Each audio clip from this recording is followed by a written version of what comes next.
بسم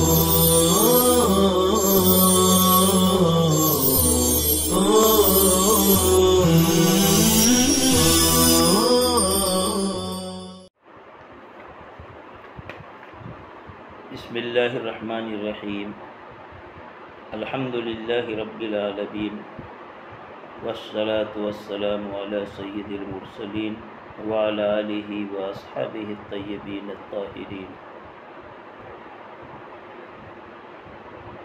حدثنا محمود بن غیلان حدثنا وکیع حدثنا سفیان عن ابی اسحاق عن البراء بن عازب قال ما رأيت من ذي لمة في حلة حمراء أحسن من رسول الله صلى الله عليه وسلم له شعر يضرب منكبيه بعيد ما بين المنكبين لم يكن بالقصر ولا بالطويل۔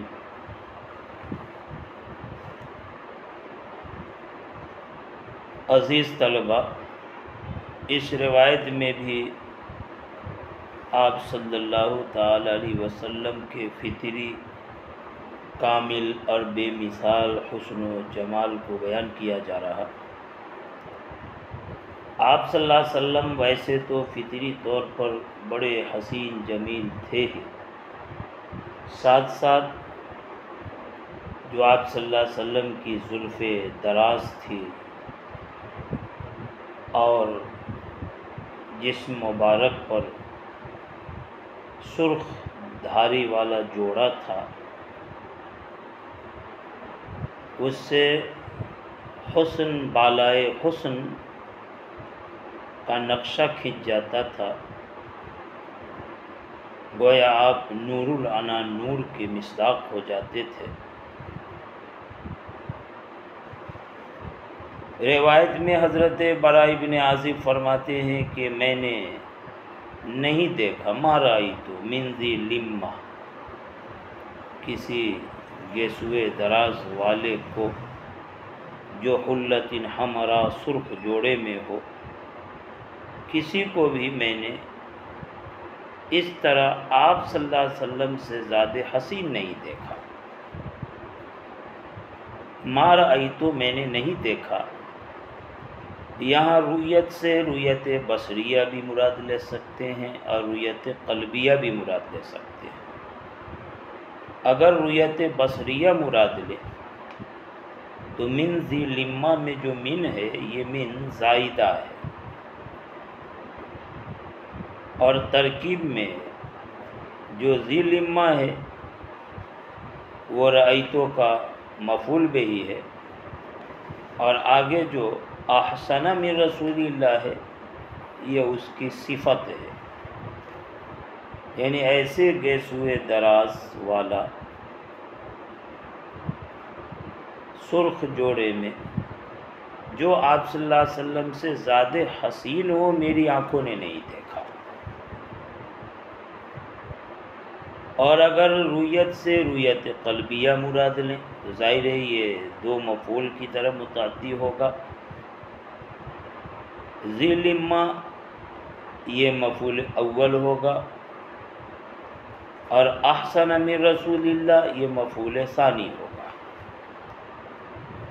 یعنی میں نے نہیں دیکھا یعنی دل سے نہیں جانا، یعنی میرا اعتقاد ہے کہ سرخ جوڑے میں ملبوس کوئی بھی دراز زلف والا آپ صلی اللہ علیہ وسلم سے حسین ہے ہی نہیں۔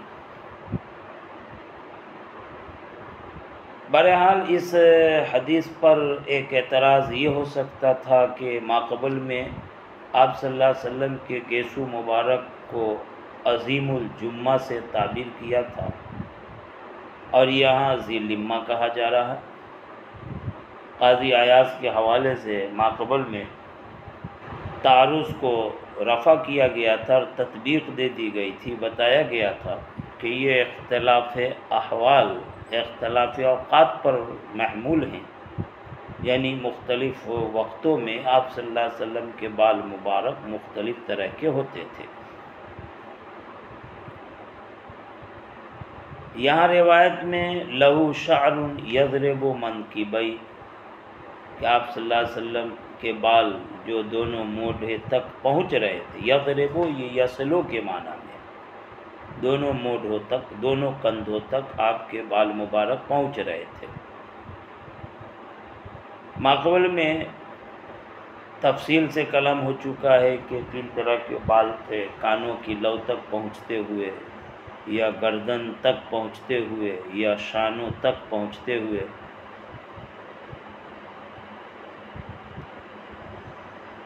جواب تو روایت کے اختلاف کا وہی ہوگا کہ مختلف اوقات میں یہ بال مختلف طرح کے تھے۔ اختلاف احوال اختلاف اوقات پر مبنی، یا اختلاف روایات اختلاف اوقات کی بنا پر ہیں۔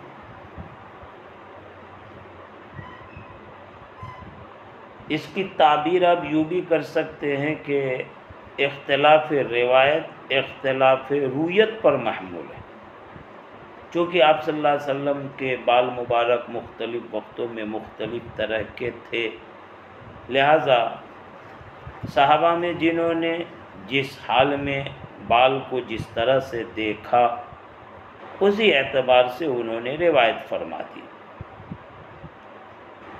تو گویا یہ اختلاف روایت اختلاف رویت پر محمول ہے۔ اسی کو کہتے ہیں کل روا ما رآ، ہر کسی نے وہی روایت فرمائی جو انہوں نے دیکھا۔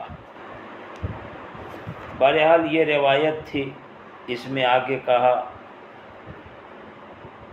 بعید یا بعید ما بین المنکبین لم یکن بالقصیر ولا بالطویل، حدیث کے اس ٹکڑے پر ماقبل میں بحث ہو چکی۔ آگے حدیث ہے جس میں حضرت علی بن ابی طالب کے حوالے سے آپ صلی اللہ تعالی علیہ وسلم کا سراپا بیان کیا جا رہا۔ فرماتے ہیں لم یکن النبی صلی اللہ تعالی وسلم بالطویل ولا بالقصیر شسن الکفین والقدمین۔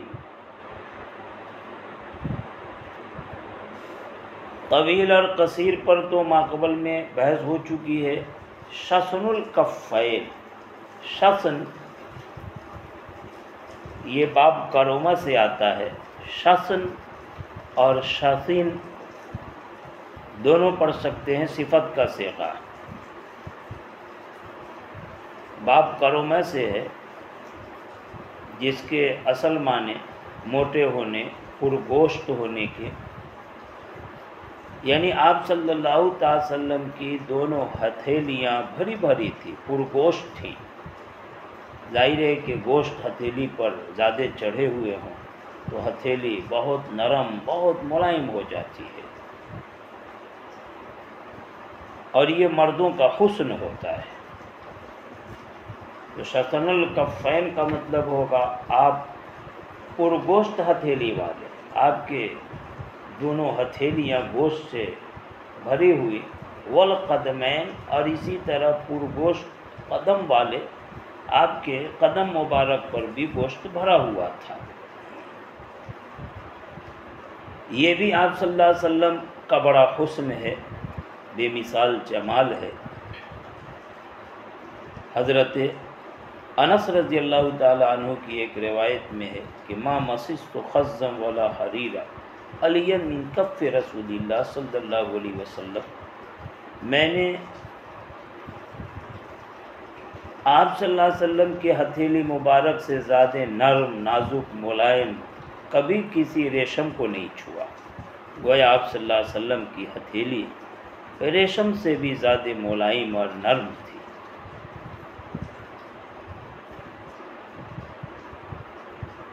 یہ آپ صلی اللہ علیہ وسلم کی دونوں ہتھیلی اور دونوں قدم مبارک کے حسن اور خوبصورتی کا بیان تھا۔ لیکن آگے فرماتے زخم الراس، بڑے سر والے۔ زخم یہ بھی باب کرومہ سے آتا ہے۔ تو زخم الراس کا مطلب آپ کا سر مبارک عام لوگوں کے اعتبار سے بڑا تھا، سر کا بڑا ہونا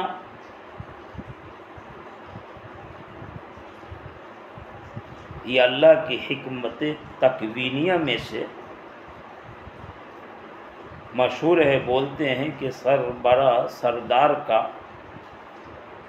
کہ سر کا بڑا ہونا یہ سرداری پر دلالت کیا کرتا ہے، کیونکہ آپ صلی اللہ علیہ وسلم سید الانبیاء والمرسلین ہیں. تو آپ کا سر مبارک گویا آپ کی جسمانی ساخت اور بناوٹ، آپ کی شان شوکت، آپ کی سرداری، آپ کے بڑکپن پر دلیل ہے. ایک حکمت یہ بھی بیان کی جاتی ہے کہ سر جب بڑا ہوگا تو بڑے سر میں جو دماغ ہوتا ہے وہ بڑا قوی ہوتا ہے، اور جب دماغ قوی ہوگا تو فہم و فراست بھی بہت زیادہ ہوگی. لہٰذا آپ صلی اللہ علیہ وسلم کے سر مبارک کا بڑا ہونا آپ کی دماغ کی قوت اور فہم و فراست کی زیادتی پر علامت ہے.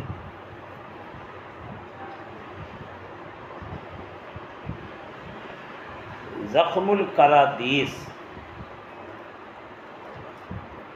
قرادیس یہ کردوس کی جمع ہے. رؤوس العظام ہڈیوں کے سرے کو کہتے ہیں، جوڑ کی ہڈیوں کو بولتے ہیں. زخم الراس کا مطلب بڑے سر والا، اور زخم القرادیس کا مطلب جوڑ کی ہڈیاں بڑی بڑی تھیں. جوڑوں کی ہڈیوں کا بڑا ہونا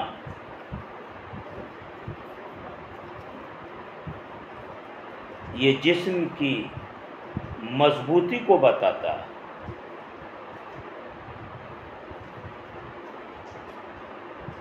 اب ہتھیلی اور قدم کا نرم ہونا اور جوڑوں کی ہڈیوں کا بڑا ہونا جسم کی دونوں خوبیوں اور کمال کو ظاہر کر دیتا ہے کہ آپ صلی اللہ علیہ وسلم کی جو جلد مبارک تھی، جسم کی چمڑی کھال وہ بہت نرم و نازک ملائم، جیسا کہ حضرت انس نے فرمایا کہ ریشم سے بھی زیادہ ملائم اور نازک نرم. اور ہڈیوں کا مضبوط ہونا، ہڈیوں کے سرے اور جوڑ کا بڑا ہونا یہ آپ صلی اللہ علیہ وسلم کی جسمانی قوت، جوڑوں میں طاقت کی علامت. روایت میں آگے لفظ طویل المسروبہ، مسروبہ یہ سمیہ سے ہے جس کا مطلب ہوتا ہے ایک خط، ایک لکیر جو سینہ سے لے کر ناف تک پہنچ جائے. لوگوں کے سینوں کا حال الگ الگ ہوتا ہے. بعض لوگوں کا سینہ تو بالوں سے بالکل خالی ہوتا، اور بعضوں کا سینہ بالوں سے بالکل بھرا ہوا بڑا گنجان ہوتا. لیکن آپ صلی اللہ علیہ وسلم کا سینہ مبارک اس طرح کی افراط تفریط سے پاک،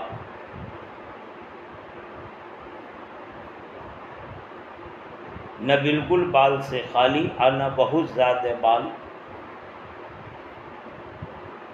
طویل المسروبہ بالوں کی ایک باریک سی لکیر تھی، لمبی تھی، جو سینے مبارک سے لے کر کے ناف تک چلی گئی تھی. گورے گورے جسم، خوبصورت رنگ پہ سیاہ کالے رنگ کی بال کی باریک سی لمبی دھاری یہ حسن و جمال کو اور زیادہ بڑھا دیتی تھی. بہت حسین، بہت خوبصورت دکھنے میں لگتا تھا. روایت میں آگے اذا مشا تکفا تکفوا، جب آپ چلتے تو آگے کی طرف جھک کر چلتے تھے، تیزی سے چلتے تھے، قدم اٹھا کے چلتے تھے.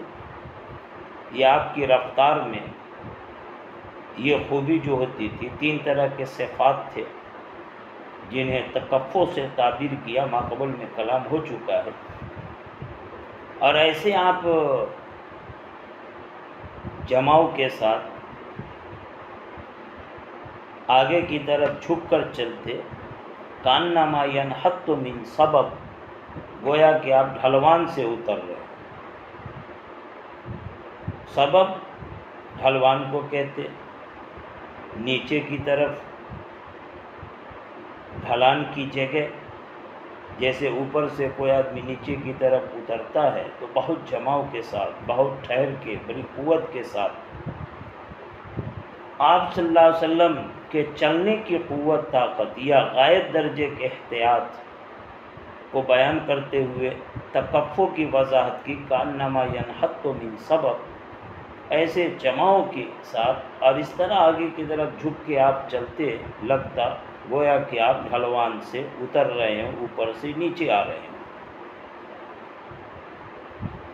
آگے حضرت علی فرماتے ہیں کہ لم ارى قبلہ ولا بعدہ مثلہ صلی اللہ تعالی علیہ وسلم، کہ آپ اتنے حسین و جمیل، حسن و جمال کے ایسے بے مثال شاہکار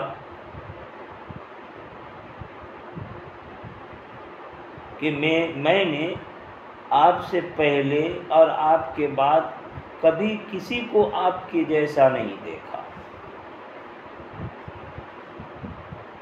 آپ کے جیسا کوئی نہیں، نہ پہلے گزرا نہ ہی بعد میں گزرے گا.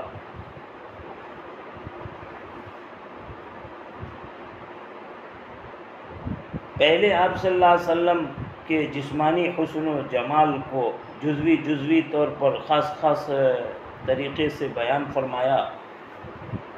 اب آخر میں لم ارى قبلہ ولا بعدہ کہہ کے پورا قصہ ہی ختم کرتے رہیں. یہ تعمیم بعد تقصید کے قبیل سے پھر خلاصہ یہ کہ بالعموم آپ اتنے اور ایسے حسن و جمال والے تھے کہ میں نے نہ آپ سے پہلے نہ آپ کے بعد کبھی آپ کے جیسا کسی کو دیکھا.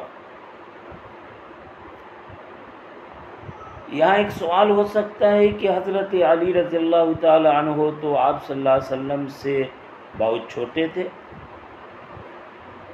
اور جب چھوٹے تھے تو آپ پہلے کیسے تھے، کیا تھے، آپ نے تو دیکھا ہی نہیں تھا.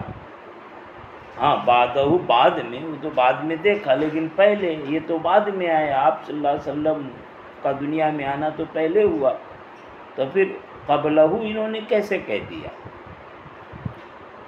اس کے کئی جواب دیے جا سکتے ہیں.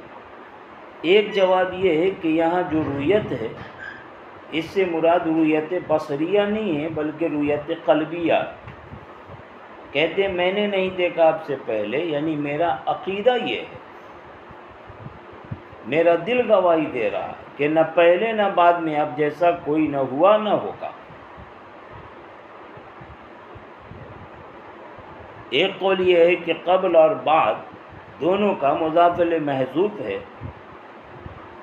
تو اس صورت میں قبلہ بعدہ کا مطلب ہوگا قبل وفاتہ و بعد وفاتہ، یعنی آپ صلی اللہ علیہ وسلم کے وصال سے پہلے اور آپ صلی اللہ علیہ وسلم کے وصال کے بعد میں نے کبھی آپ کے جیسا حسین جمیل کسی کو نہیں دیکھا. ایک جواب یہ بھی دیا جاتا کہ یہاں قبل اور بعد یہ قبلیت بعدیت کے اپنے اصل معنی میں نہیں ہے.